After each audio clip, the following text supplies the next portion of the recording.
Hi, everyone. From me, Brent Graham of goodforthegame.co.za. Time for the Handicap Rugby Chat that matters. Well, on tonight's show, we're going to be talking, of course, Rugby Championships, round 5, Australia against New Zealand, Argentina against South Africa. We've got the Currie Cup Final, the Lions against the Sharks. I put the URC. I was trying to get a URC guest, someone who'd done a bit of work on the NPC on the show. Probably going to cover that either in the blog on Good for the Game or a separate show, but you never know. Oracle, who is in the studio, may have something up his sleeves. On that note, let me introduce you to him. Kevin, good to see you, mate. Always good to have you on the show, and you and I are flying the flag alone tonight. Yes, Brent, and welcome everybody, and hello. I have realised that Edwil van der Merwe is a wing and Morne van der Berg is a scrum half since last week's education with Hendrik. So I know that you probably want to talk about the well, I'm going to say this first actually. So I've been asked by 3 mates of mine this week, a few more, but 3 that I definitely had this conversation with. Opening comment, what do you think about the rugby? And I'm going, well, I like the Lions. And they go, but I'm talking about South Africa. And the next one, what do you think about the rugby? Yeah, I like the Lions. I think they'll win by more than 10. I'm talking about South Africa. I'm going, hang on a second. The biggest rugby game this weekend is the Currie Cup Final. South Africa sent half a team to Argentina. New Zealanders will smash those Australians in the morning. And I'm sorry, the biggest game this weekend, yes, there's 4 URC games. That don't involve South African teams. Currie Cup Final is the biggest game this weekend. That's how I see it. Right, well, we'll definitely talk about the Currie Cup. I think there's a bit more than 4 URC games. I think I saw betting on 6 of them. But I must say, we can, if anybody in the live chat wants to mention anything on the URC or the Gallagher Premiership, we can. But I just have had one of those weeks. I haven't had a chance to study those. I'm certainly going to have a good look tonight. So we'll focus on what we know, Gav, and see if anyone else comes up with anything. Welcome to the guys in the live chat. Fareed, WJ, Simbo, and Stefan Dubé. Good to have you guys watching us there in the comments section already. Let's go straight into the Rugby Championship. And the first game we'll talk about is Australia against New Zealand, Gavin. Now, this is effectively a dead rubber as far as the Rugby Championship goes. But, of course, these two sides play in the Bledisloe Cup. And so this is actually a very, very big game for them in that sense. You want to get off to a winning start. I think it's normally played over 3 legs. I assume it's going to be played over 3 again. We've had a handicap here that has shifted slightly. I would say that there was 13.5 Australia. I look now, it's mainly got 14.5, which of course means it's a bit of money for New Zealand. We've got a points line here of 54.5. This game taking place in Sydney.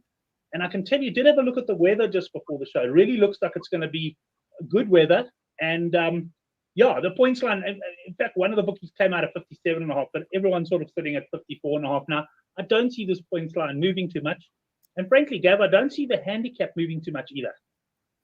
So 14 or 54 takes us to 20. So that's 20 for the Australians and 34 for New Zealand. The first thing here is this is not the Sydney Football Stadium or whatever they call it, SFS or whatever it is. It's not the main one. This is another stadium that they haven't used for a while. I'm not sure. Sorry, I didn't recognize the name when I had a look at the fixture list. I'm going to tell you that, sure, Simbo is correct. I'm not putting my entire pension on this. It is a dead rubber, as Brent pointed out. And yes, it's Bledisloe. Apparently, I did a bit of research on this a while ago. The chap's name was Lord Bledisloe, but his name wasn't Bledisloe. So I haven't quite worked out where Bledisloe comes from, the actual word. But yeah, started from the 1930s. I think it's 55-12 or 54-12 in New Zealand's favour, and they haven't won it in the last 18 times. You mentioned they play 3 or 4 times a year. It has most often been 2, and there are the odd year with 3 and 4, and they haven't. They played it regularly since 1982. They played it every year or contested for it every year. But yeah, I think as Sia Khaleesi said, he's seen the Freedom Cup. He's not touched it yet. So yeah, in fact, I'd like to say everybody in this Australian team, including the coach, has never touched this trophy. In fact, most of them weren't even born. Well, they were born around the last time Australia won it. Excuse me. I'm expecting a emphatic New Zealand victory here. I think that they will win this game comfortably. However, a bet I'm going to tip is Australia, New Zealand. So home team up at halftime, away team run away with it in the second half. That's probably around about 7 or 8 to 1. I think there's a bit of value there. 8 to 1. Yeah, I wouldn't be punting Australia to win this game. I don't think, in fact, I'm not going to say that they're not going to win this game. New Zealand will win this game comfortably. And if they do win by 14 or 15, it's only because Australia have had a decent first half. I'm expecting Australia to come out of the blocks here. They've got nothing to lose. They're at the bottom of the barrel. They're at the bottom of the barrel of tier 1 nations. You rather take a 6, 7, 8 to 1 punt here that you can't go broke. And if you win it, you've got some lunch money for Sunday or dinner, beer money for Saturday night before the South African game at 9 o'clock. Honestly, I expect New Zealand to win comfortably here, but I don't think I think Australia are good enough to put up 30 to 35 minutes of a fight, and then they'll get smashed. So there is a chance they can win the first half. At 7, like I said, 6, 7, 8 to 1. It's good enough value for me. Australia win the first half and New Zealand win the game. That's what I would tip here.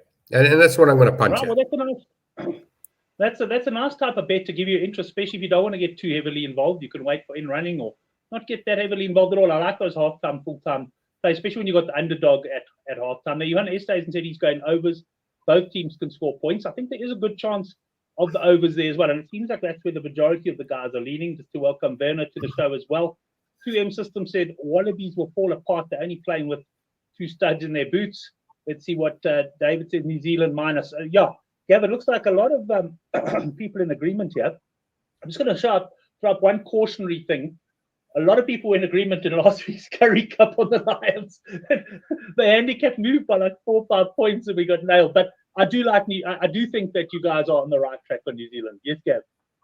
No, well, the first thing I wanted to say is I think it was Johan Esthuizen there saying that both teams will score. What does both teams will score mean? 75-3? Is that both teams to score?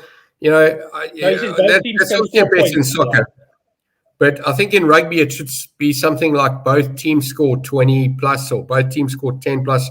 Again, looking out to the people that make prices on these things. That's the kind of thing that we want, because yes, both teams to score is almost obvious in a case like this. But you know when you're taking that bet, you want them to score a few points. Anyway, going back to last week, was making was that both teams are capable of scoring a lot of points in this game. So he likes the. Of course, absolutely. And in fact, as I said in the first half, I wouldn't be surprised if Australia score 15 points in the first half, win the first half 15-10, 15-12, and then get smashed 50-20, you know, that kind of thing. That's how I'm looking at this game. I do think Australia will come out fighting. They've got nothing to lose. They might as well have a go. New Zealand are more about, we need to win this game to hold this trophy and the record that it represents. But I think, you know, New Zealand wins this game by 1, they're happy. They walk away. And they're not going to be rated on this. Australia are, not New Zealand. Yeah, I don't know. And David A is correct. There is the odd game that they do take it very close, exactly. You just don't know which one it's going to be. Well, you'd expect it to be the home. You'd certainly expect it to be the home game. And I tend to look. I must say, I was, looking at the sentiment. I'm certainly thinking. I'm not confident at all on this game. I am thinking I like this team that Australia put out, but I'm guilty of a bit of. And it sounds silly because I'm not an Australian supporter, but I'm guilty of a bit of Aussie bias now and then. I've still got, maybe the team of the '90s still in the head sometimes. But I think Australia can make a game of this. But the problem is, I hate going against New Zealand because, like you say, even if Australia is leading at the break, you're not confident on the handicap still, even if you've got like the plus 14.5, so difficult one. But yeah, I'm certainly going to give this one a little bit more thought. Seen making the point there, New Zealand commentators are bleeding. I actually missed the breakdown this week. I'll have to maybe watch it later on tonight. But yeah, Farid is right as well that this team is not the team of previous years. And yeah, sentiment definitely leaning towards New Zealand. Just want to touch on the points there for a second. Yeah, I must admit, 57.5, I was a bit of a reluctant overs player, but the more I look at this game, good conditions, I do think this is a very important game. Just to stress what I said at the start, I said if this was just a rugby championship game, dead rubber, but definitely not a dead rubber. And when these sides play, there's always something on the line. And I think there's a lot on the line this week because both sides, I mean, New Zealand only lost narrowly to South Africa, but they're hell of a hard on themselves. I mean, there's pressure on that team. And of course, Australia, I mean, given that capitulation against Argentina, even though they won the first match, lead 23 and lose 67-27 was just outrageous. So there's going to be a lot on the line, but sometimes when you put two teams together with a lot on the line, you get a low-scoring game. But these are not those sort of sides. These are the sort of sides you put a lot on the line. They still play their game of rugby. They're going to take their 3 points. And frankly, I've got no problem. When I'm on overs, I want the 3 points taken early. It just accumulates the scoreboard. Obviously not if it's the Griffins playing and the spread's 79.5. You definitely don't want to see 3 points then. But in a game like this, you're quite happy if after 15 minutes, it's 6-6 or something like that. You feel you're right in the points game. So, yeah, interesting one. Anything else to add before we move on to the next game, Gav? I always like to look at, when you talk about points, and this is often something I've looked at, and you've heard me comment on this on many games in the past. I look at, so points for me is a three-way bet. Sorry, 3-option bet. It's not just points. It's total points. In other words, are both teams going to score? Or is it the home points or the away points? And in this example, although I look, and as I said to you, 54 with a handicap of 14 is, take the 14 off, you've got 40, divide by 2, you've got 20. So Australia has 20, New Zealand has 34. Again, you can round up to 35, 19, whatever you want. But the point is, you've got to say to yourself, are New Zealand more likely to score 35 or more than Australia are to score 21 or more? In other words, to beat the spread, the handicap that they've given themselves for points.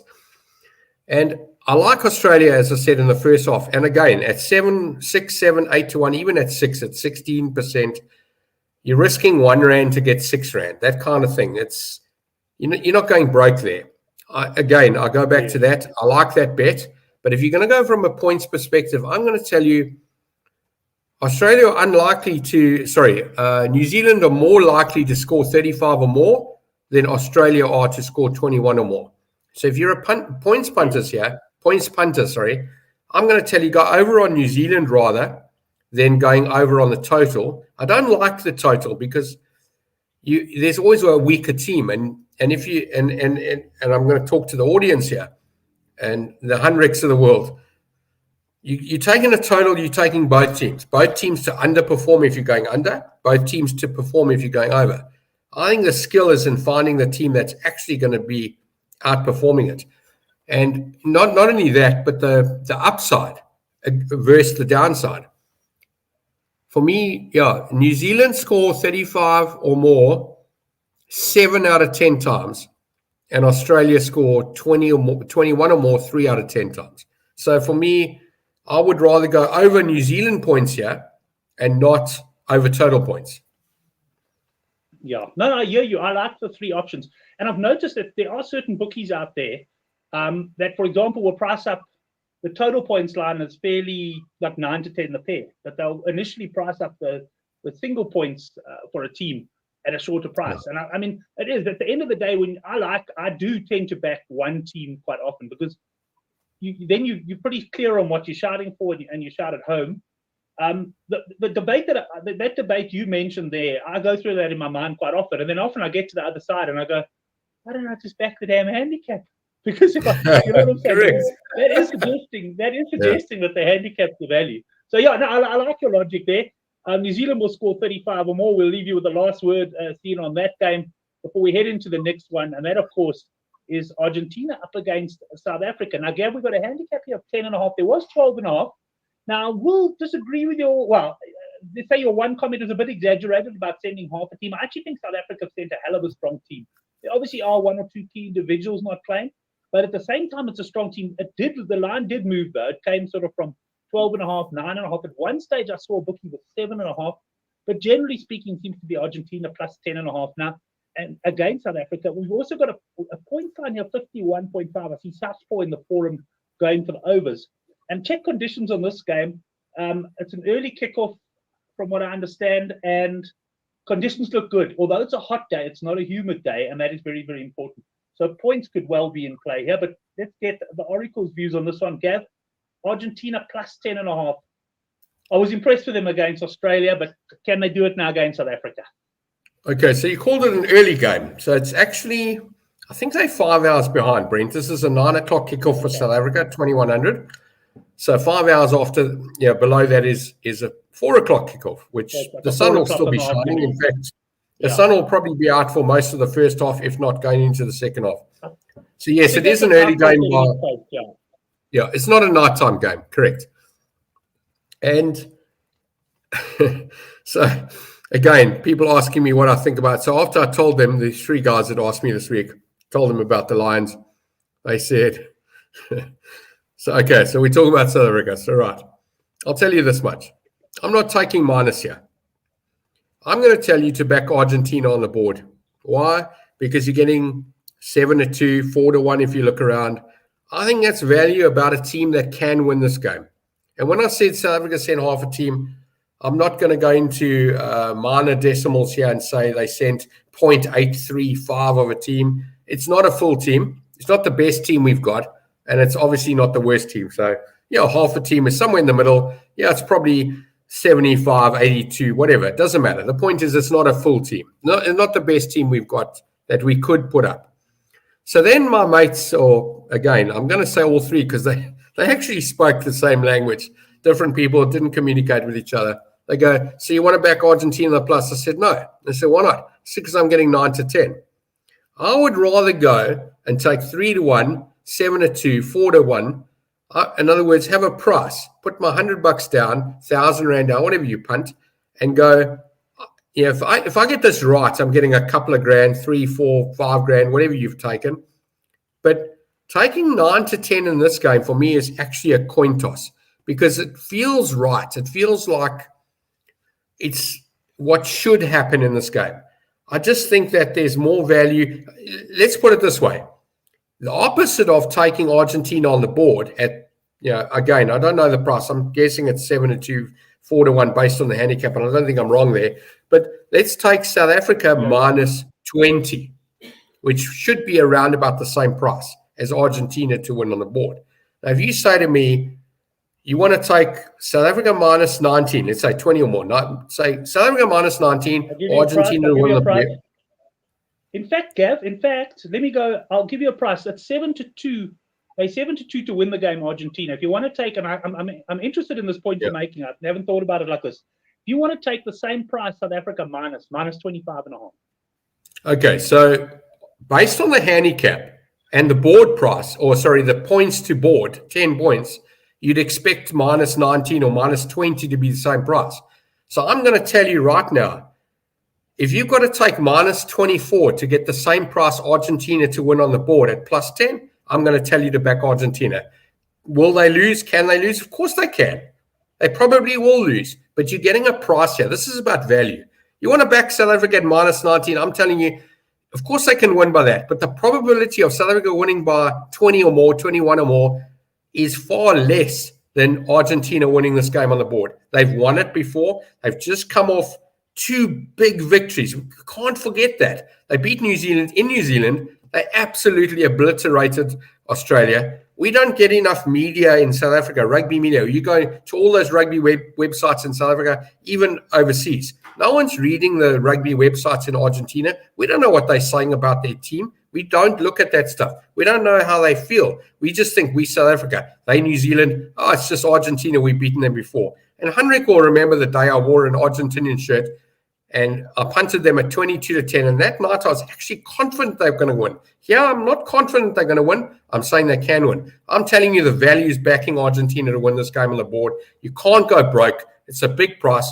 I'm telling you, if you've got the handicap right, if you know which way that's going on the handicap, good luck to you. I'm not interested. I'd rather take a big price, smaller stake, and enjoy my Argentinian breakfast on Sunday morning because they can win this game, and they can. They can. Of course, they can win this game. They've definitely got a chance. I agree. And even just looking at the guys in the live chat, lots of, no one's really, there's a couple of firmly guys in the Bok camp. There's a couple in Argentina. So I'm going to throw a bet out there. And Johanna, I know you sometimes go for the 1 to 12s. And a lot of guys, that David coming in now saying Boks love a close game. So a bet, and I'll stress, I don't. This is like what I would call a 2-unit play for me. It's box by 1 to 12 points inclusive. You can get 17 to 10. I've just had a look now at that.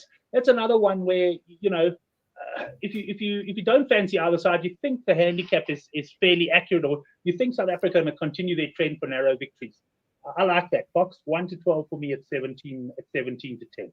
I want to ask you a question on that, Brent. So what's more painful? Argentina winning by 1 or South Africa winning by 13? Which one feels more painful after taking that bet? Well, as a South African, I'm going to say Argentina by 1, but purely because I like the box to win the game. So I'll tell you that, I mean, I've had this conversation with guys before, Gab, so I won't go into too much, but the problem with that bet is you're never safe. Like if you go over 34.5 you go over 34.5 New Zealand points, and they score their 35th point in the 63rd minute, you can relax. You've won your bet. You've never won this bet until the final whistle goes, because you're always 7 points away from possible defeat. So that's the negative side of it. Having said that, I mean, we only have to look at those New Zealand-South Africa tests where they're any team by 7 or less, for example. And you're also close to losing that game unless the sides are drawing going into the last minute or whatever. But, I mean, that arrived in both. You can just see they were going to be close, you know? I see scenes asking half-time Arge, full-time South Africa. I want to tell you go the opposite scene. Go first half South Africa, full-time Argentina. And that should be close to 10 or 12 to 1. I mean, that could be a big price. In fact, it could be 14 to 1. Gav, I'm not going to open up the debate, but I did have a chuckle at this comment from my Bluetooth screen. Remember, folks, Oracle doesn't look at the players. My Bluetooth screen, we're definitely not going into that one again. But I get the feeling Oracle's ready for these games, I must admit, based on his opinions here tonight. Argentina says Farid fared badly against structure, and Box have built a team for structured play.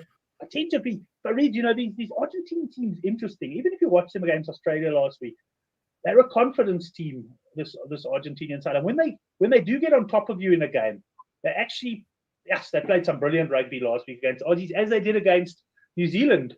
The challenge for them is also they're not the sort of side to generally string good games together in a row. That being said, I'm expecting this Argentina side to, this is their home game against the Box. I think they're going to throw everything at this one. And I like Argentina on the cap, but for now I'm leaning towards the 1 to 12. Seen is saying you can get 12 to 1 gap. South Africa to lead at half time, Argentina full time. You can't go broke at that price. That's right. And then sorry, I just want to say something to I want to say something to Farid there. He's right when they play 2 games in a row. But what we've got to realize, and you just made that technical mistake, you said last week. It wasn't last week. It was the week before. Right. So there's been 2 weeks here. And that is a massive difference in rugby. I 100% agree with what Farid said. When they play 2 games on the bounce, Saturday onto the following Saturday, this break thing is a massive thing. South Africa's, and remember, they've been at home for 3 weeks now, or 4 weeks. They haven't got on a plane in a hell of a long time. And if they've got on a plane, it's been a local flight, like a Durban-Joburg 1-hour flight. This is not heavy traveling for them. We've had to come back from Australia, and now we've got to go to them. We're the travelers here, not them. They're ready for us. Farid is saying even with the gap, they don't play 2 in a row. But Gav, I'm 100% with you on that one. I'm not saying that they're going to play 2 good games in a row, but it is different when you play straight after the week before. Now you've had time to gather yourself, and I totally agree with you. And in fact, very, very much in agreement with you. I think this is actually going to be a cracking test match. And 51.5 points. Southpaw's on the points here. Conditions good. This Argentina side, it does seem like a side that can get involved in high-scoring encounters. But as Farid did say, I think it was Farid was saying about the box structures. The box might be content just to grind this one out. What's your feeling there? I know you're not necessarily an overs punter or a points punter. You'd rather look at individual teams.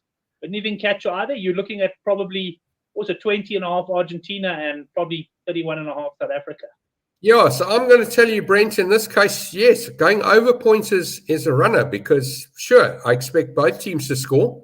Absolutely. Can Argentina, or should I say, do we expect Argentina to score more than 20 points at home? Absolutely. South Africa, can they score 30 points? Of course they can. So yeah, an overs punt here, I would say, because both teams are good enough to beat their individual expectations. So I would be an overs punter in this case. 51's too low for this game. I expect more than that. Right. Well, lots to look forward to there in the Rugby Championship.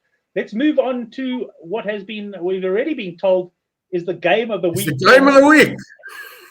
The game of the week. And then we got Lions -3.5 versus the Sharks. A points line here of 49.5, guys. And if you think that's true, then I'm sorry you don't know your rugby. I just did that to tease the punters. There's no points line yet. It's -3.5 Sharks. But I could picture, guys, when they saw that 49.5, absolutely scrambling for the overs. Last week, Gav, I had a bad week. I had a bigger bet than normal on the Lions because I thought the market would move. It did, but I didn't trade out. I held on to my -10.5. They got 14 ahead eventually, and then blew it. The Bulls, I didn't expect as big a move, but I took the -3.5. The line also moved to 6.5. But yeah, fortunately, I didn't, because I was quite involved in the handicaps. I didn't follow my thoughts too heavily on the points because I actually thought that the quotes were quite high last week, and I thought we'd get unders. In both games, the points absolutely flowed. And I can see why the bookies are a little bit nervous to put the points line out here. I think we're going to get even though it's a final, I think we're going to get 58.5 here, guys, as far as the points line goes. Gav, I handicapped this game, I think 3.5 as well, and that's pretty much where it's been all week, -2.5, -3.5. What's going to happen in the biggest match of the weekend? Okay, so let's start with the 2011 game. I've got to do a bit of Currie Cup history here. So I'm a Currie Cup fan. In fact, the 1992 game, I think it was the first one between these two, or 93, I can't remember. It was one of those. I didn't go to the 2011 game, but one of my mates said to me it was the worst Currie Cup final he's ever watched or attended because he was a Sharks fan. And I was on Good Hope FM that morning talking to Mark Keone. And I said to him, whatever double-digit minus you can get on the Lions, take it. And if you remember the weeks before that, the Sharks hadn't played their Springbok players. And of course, we didn't. We lost that game against Australia in the 2011 World Cup, and I still made the joke as Bucky's Buerta and Victor Matfield on the plane, and they're crying because we've lost to Australia. And Victor says to Bucky's, "Don't worry, there's a Currie Cup." And Butch James taps him on the shoulder and says, "The Oaks aren't in the semi-final, so you can't win it this year." That was 2011. Anyway, so the Lions go into that game against the Sharks and they 9-10. I couldn't believe it. I said to people, take double-digit minus here. The Lions will absolutely murder the Sharks team. It was a fantastic game to watch. I wasn't there. I did watch it on TV, but my Sharks mates will tell you it's the worst. They felt more pain that day than they did in the 2007 Super Rugby final. That was horrible for them because everybody was back. There was a Bok-laden Sharks team. Anyway, I was at the 2015 final, a bit of a debacle because I know this weekend they're playing the Currie Cup final on the same day South Africa plays. Yes, they're playing at 9 o'clock at night. But that 2015 game, we were playing New Zealand in the semi-final of the World Cup. They put the game at 1:30 in the afternoon. It was horrific. I'd booked it months in advance. Expecting the Lions to get there. In fact, the Lions were 2-1 to win the Currie Cup that year. I climbed into that. Absolutely climbed into it. Loved it. Rain, drizzle, and expected 10. That's fantastic for rugby, actually, especially in Joburg. But anyway, this is a... Not necessarily the drizzle. The 10 degrees is great, but the drizzle might be an issue if you're an overs punter. Correct, absolutely. But I don't think at Currie Cup level and with the quality of the sides, I don't think that's a problem. 51 should be a doddle, actually. I don't think it'd be too hard. The only thing, obviously, is the bonus pointers out there. I do expect the Lions to win this game. I must be honest, I was a little bit surprised when I saw 3.5. I honestly thought this would be closer to 10. But at the same time, it is a final, and this Sharks team has been fantastic. They've come out of absolutely nowhere. I wrote them off at the beginning. In fact, I expected Cheetahs to win this tournament. So I've completely switched around. Excuse me, Brenton. I'll say one thing. Last week, I was very bullish on the minus until I found out that Steyn was involved in the coaching. Now, that guy spent a lot of time with Rassie. And I know I was punting rugby early 2000s when Rassie had his lights at the top of the stadium. I'm going to tell you, anybody who spent a couple of months with Rassie Erasmus coaching is going to be better than the next coach. So had I known that, I would have told you last week. And again, going back to my Blutus Groen. Not knowing players, never mind not knowing coaches. Yes, I have paid my price over the time. So I would have gone plus Cheetahs last week, knowing that Steyn was involved. I think he's going to be a great coach. I don't know where he'll get to finally, but I was very impressed with him. And when he jumped in, the Cheetahs did switch around slightly. So in summary, I'm expecting the Lions to win this game, and we'll go back to probabilities.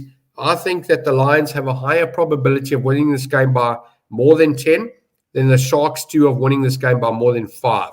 So I'm looking at the handicap 3. Okay, it was 5 at 4, whatever. I'm just saying that I would rather take a higher Lions minus here than backing the Sharks to win this game, or even to win it by 5 or 6 or more. I think the value's in taking a bigger minus, take a -9, -11, -12. I think that's where the value is. Lions can win this game comfortably. They're at home. Yes, obviously adverse weather will affect that, but for me, Lions win this game. You want to take the 6-10. Lions win this Currie Cup, and they hold the trophy and they win it. Simple. Lions.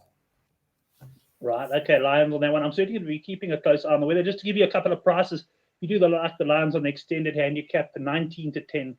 Lions minus 10.5 there. Meanwhile, a couple of guys in the live chat just giving some bets on other sport. Cowboys +6 tomorrow morning against the Sharks. Dave, I'm not even going to lie. Is that rugby league or is that NFL? No, that'll be TNF.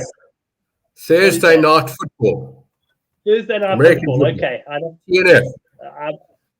And then just to bring Farid's one up, of course, the NPC, neither Gav or I really followed. Although I've got the only winning bet I placed last weekend, believe it or not, was on the NPC. Sorry, my battery's going flat. I better just plug it in. Sorry. The only winning bet I played last week was a halftime play on the NPC.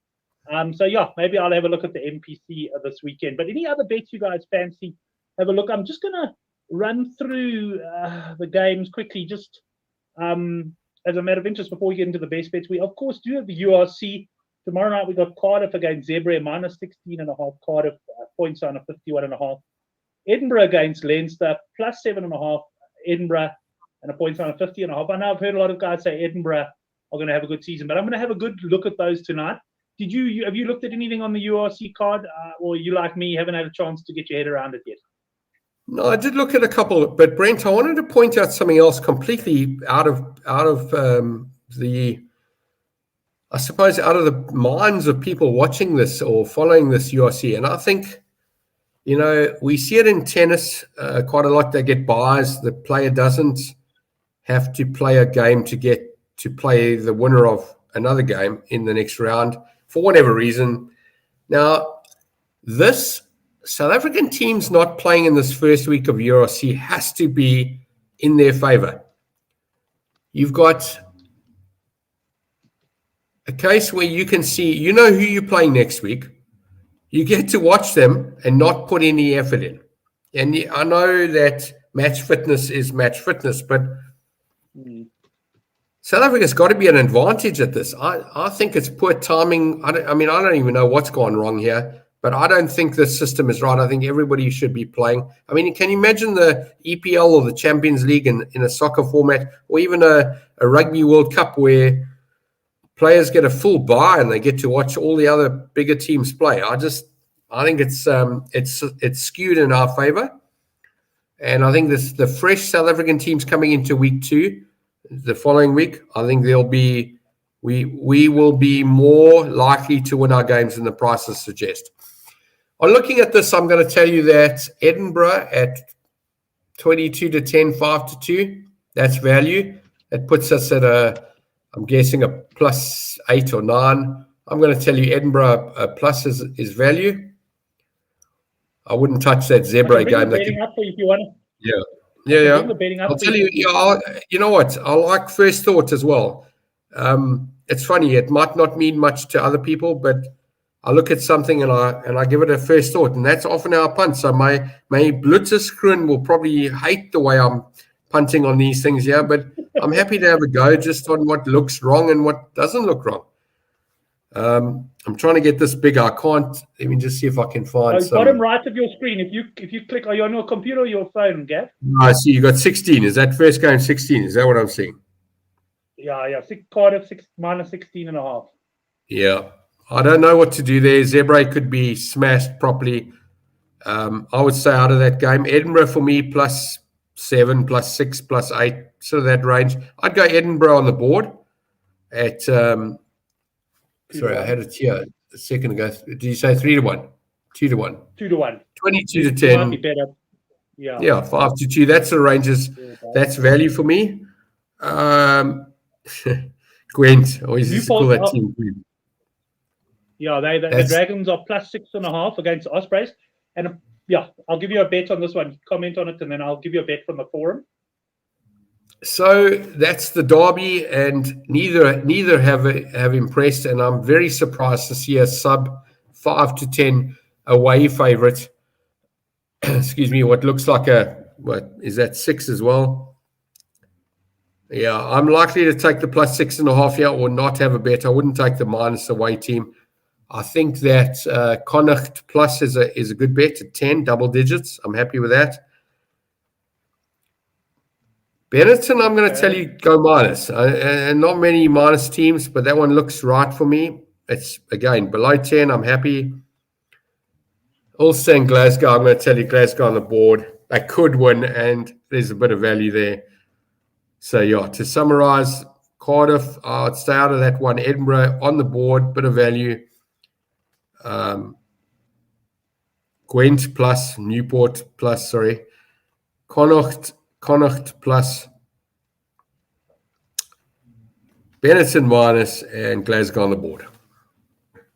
Small, very small. One unit or less. No problem. I'm going to give you one bet from the forum.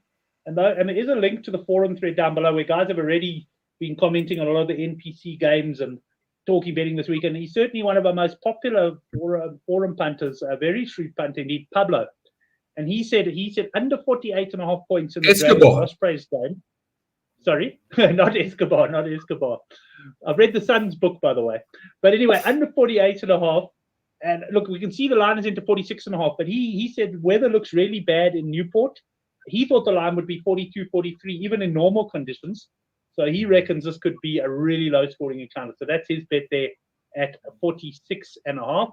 Let's just quickly pop to the chat. Fareed agreeing with you. He reckons Benetton's great value. Chris, I think, making a wise comment there. He's saying too much rugby for me this weekend.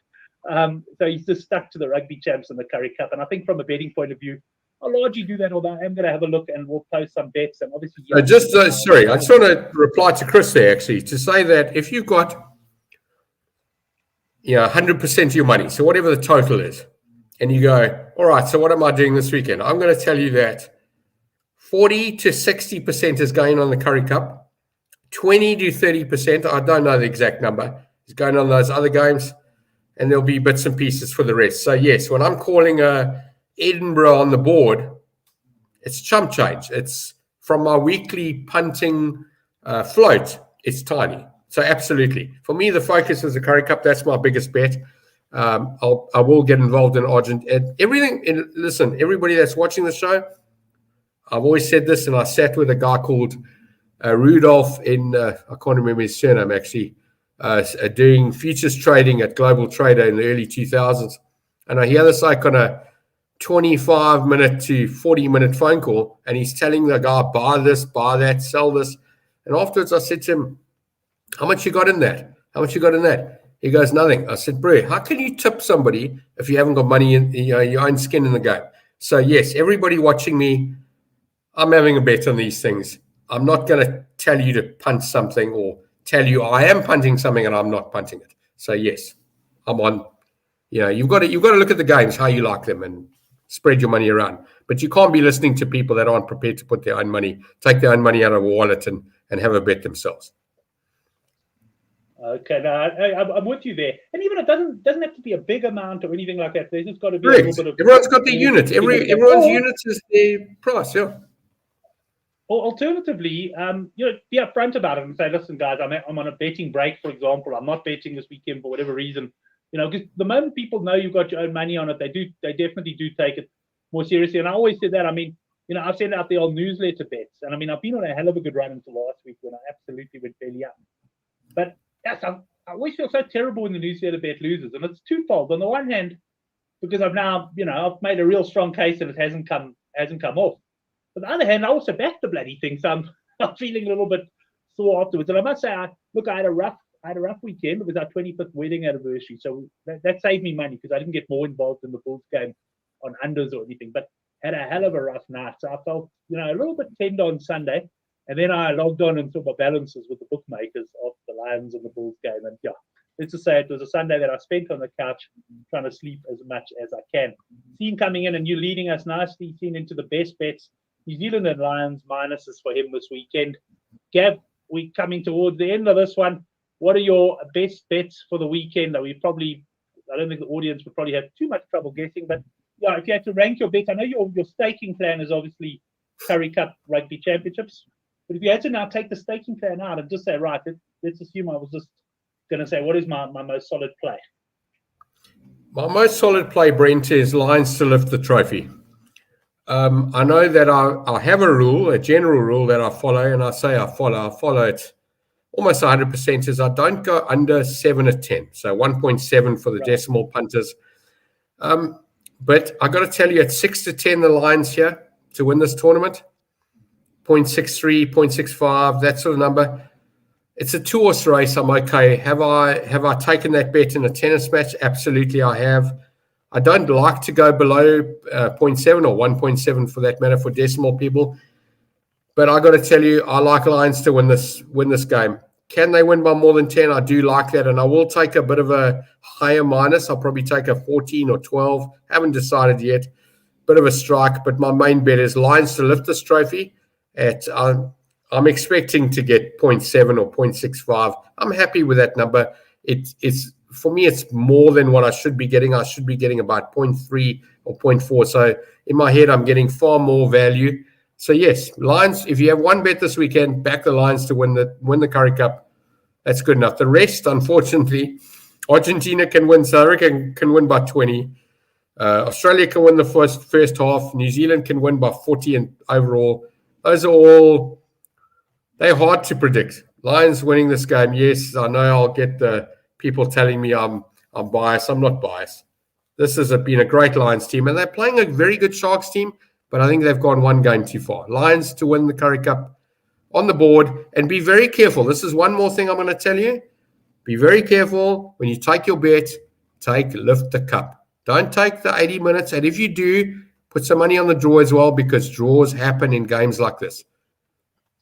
Don't punt last week yeah, exactly. Don't punt a team and then go, hang on a second, and you see the result or you see the headline, because the media don't talk like bookmakers and punters. I'll tell you, Lions lift the trophy or Sharks lift the trophy or Bulls lift the trophy, but you don't realize that there's been some extra time involved. And when you log into your betting account, you're a little bit less. There's less ZAR in your account than you thought there was in the beginning of the day. So if you are going to take a 80-minute bet, put some money on the draw. Alternatively, the best way to do it is to actually get a lift the cup bet. Right, now fair enough. I agree with you. Otherwise, you find yourself sweating on the draw. The newsletter will be out tomorrow. I'm not sure where I'm leaning yet. I am a little bit like someone who's come out of a couple of rounds with Drickus Duplessis, so I'm wobbling a little bit, but I'm feeling a bit more confident after chatting to Gab on the show. Link to that in the description box below. And then the previous slide that I just brought up there, I wanted to make a point of this because last week, for the first time, I put this disclaimer on. I said, hey, guys, we punters, we're not giving financial advice. And thank God I did it last week, because I gave absolutely the worst financial advice you ever got in your life.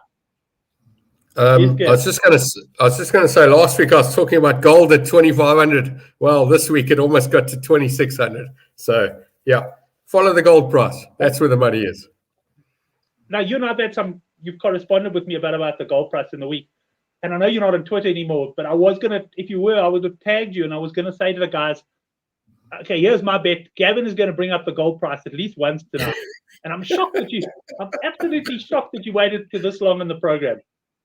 I waited till extra time. We're drawn 7-7 now. I just scored. I've no doubt that Walter White's got a big night ahead of him, selling some of his product in the streets there. The history between the Lions and the Sharks in the Currie Cup Finals reveals that the away team has been victorious in 4 finals. Okay, interesting. Yeah, so, it's funny, Brent, because one of the guys at work said to me, "Can I help him on Saturday afternoon?" And I said to him, "Yes. You do know the Currie Cup Finals at 4:00, right?" And he's looking at me going, "Okay, I need your help at 2, not 4." I said, "Exactly." So yes, I will be watching that. I love Currie Cup. I've been to 3 of them, so I can't say I've been to a lot of them, but 3's a decent amount. I love it. I just love it. And in fact, I would have loved to have been at the Kimberley one 2 years ago when the Pumas won. That would have been a great game to watch. But yeah, Currie Cup Final, I love it. I get up for it every time. Happy. It's actually my youngest son's birthday. We're doing an early lunch, so we'll be back by the kickoff. But yes, if I'm still awake, I'll watch South Africa. Otherwise, I'm happy. If I've only watched the Currie Cup on Saturday, I'm happy. I just wanted to mention this because, Walter, I'm pleased you brought this up. It actually was about 5 minutes ago, I got distracted. I was going to bring this up. Northcliffe High, a school down the road, my kids went to their rivals, Rampart High. So it hurts me to say this, but brilliant from Northcliffe High. They've got the 2 brothers playing, but there's also, and Walter, perhaps you remember his name, I've just forgotten it. I think it's a double-barreled surname, the lock for the Lions.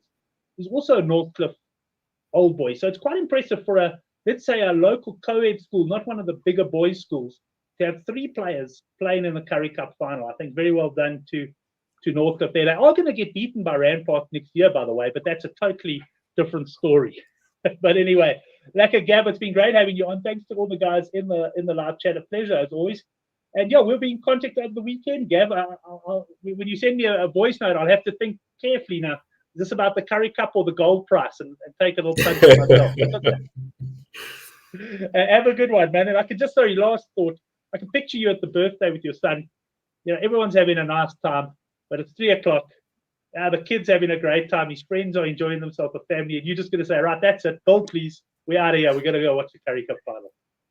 Yes, which is what I've noticed a lot of staff parties have got to over the years. I've realized that I like to call them overlords. So the bosses, they go, well, the party's over. I'm paying the bill. I'm going home. And what these overlords don't realize is the party goes on for another 5 hours after they left. Yes, it's on their own money, but it doesn't switch the party off, which I think a lot of people think that they do. So yes, I can see what I'm going to do at 3:15 is I'm going to tell my kids I'm going home, and if mum isn't going to be driving us, I'll grab an Uber. I'll hit the nearest pub if we're far away from home, or I'll go straight home. You guys can carry on with the party. I'm going to watch rugby. Absolutely. Love Currie Cup. I've always loved it. And I know that it's been diluted and all that crap, but I still love it every single year. Get up for it. I love it. It's a great tournament. And I just like to say, I think when the overlords leave, yeah, the party probably even improves once they're gone because people don't have to watch. Absolutely. In fact, I remember one occasion where I sent a mail around the office inviting people to my place for a braai. And I purposefully left them out. And I said, you know, one guy came to me and said, well, you know, why didn't you send this to me? I said, bro, if the bosses come to the party, people don't behave the way they normally behave. And I don't want that. So, you know, people do change their behavior when the bosses are in the room or in the party. So if I have a staff party, I prefer to leave them out and that's a different party on its own. So that's how I am. Anyway, enjoy the weekend, Brent. Thanks very much. Cheers, everybody. Thanks, guys. Cheers, everyone.